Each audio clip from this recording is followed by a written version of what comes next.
খুলনার শিববাড়ি মোড়ে বিশ্বকাপ ফুটবলের উন্মাদনায় সবার নজর কেড়েছেন রবি।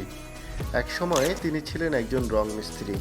স্থানীয়দের দাবি, দুর্ঘটনায় ছাদ থেকে পড়ে যাওয়ার পর থেকেই তার আচরণে পরিবর্তন আসে। খুলনার বিভিন্ন জায়গায় রবিকে দেখা যায় বিভিন্ন চরিত্রে।